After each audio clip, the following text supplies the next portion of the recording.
రాష్ట్రంలో మరో 2.5 లక్షల ఇందిరమ్మ ఇళ్లు మంజూరు చేస్తున్నట్లు సీఎం రేవంత్ రెడ్డి ప్రకటించారు. తాజాగా తొలి విడత ఇందిరమ్మ ఇళ్ల గృహ ప్రవేశంలో పాల్గొన్నారు. సరికొత్త టెక్నాలజీతో కేవలం 4 రోజుల్లోనే ఇల్లు నిర్మాణం పూర్తి అవుతుందని, త్వరలోనే ఆ టెక్నాలజీని తీసుకురానున్నట్లు వెల్లడించారు. తెలంగాణలో కాంగ్రెస్ ప్రభుత్వం ప్రతిష్టాత్మకంగా చేపట్టిన ఇందిరమ్మ ఇళ్ల పథకం తొలి విడతలో భాగంగా నిర్మాణాలు పూర్తి చేసుకున్న ఇళ్ల గృహ ప్రవేశం సందర్భంగా ముఖ్యమంత్రి రేవంత్ రెడ్డి కొమరంభీం ఆసిఫాబాద్ జిల్లాలో పర్యటించారు. కొట్టారి గ్రామంలో ఇందిరమ్మ ఇళ్ల గృహ ప్రవేశంలో పాల్గొన్న సీఎం రేవంత్ రెడ్డి ఈ సందర్భంగానే రెండో విడత ఇందిరమ్మ ఇళ్ల ప్రారంభోత్సవానికి ఫైళ్లను ఆవిష్కరించారు.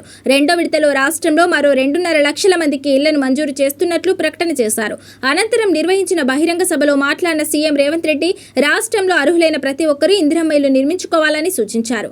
ఈ క్రమంలోనే ఇందిరమ్మ ఇళ్ల నిర్మాణం శరవేగంగా సాగాలని సూచించారు. అటు లబ్ధిదారులకు ఇటు అధికారులకు కూడా ఈ సందర్భంగా కీలక సూచనలు చేశారు.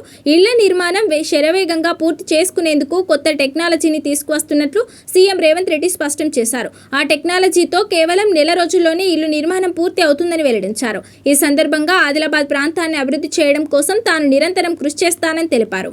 తండాలు, గూడెంలలో నివసించే అర్హులైన ఆదివాసీల కోసం ప్రత్యేక డ్రైవ్ నిర్వహించి 100% ఇందిరమ్మ ఇల్లు ఇవ్వాలని అధికారులకు సీఎం రేవంత్ రెడ్డి ఆదేశాలు జారీ చేశారు. గుడిసెలు లేని ఆదిలాబాద్ జిల్లాను తాను చూడాలనుకుంటున్నానని తెలిపారు. సెప్టెంబర్ 17వ తేదీన రాష్ట్రంలో మరో 1 లక్ష ఇందిరమ్మ ఇళ్ల గృహ ప్రవేశాలు చేస్తామని ప్రకటించారు.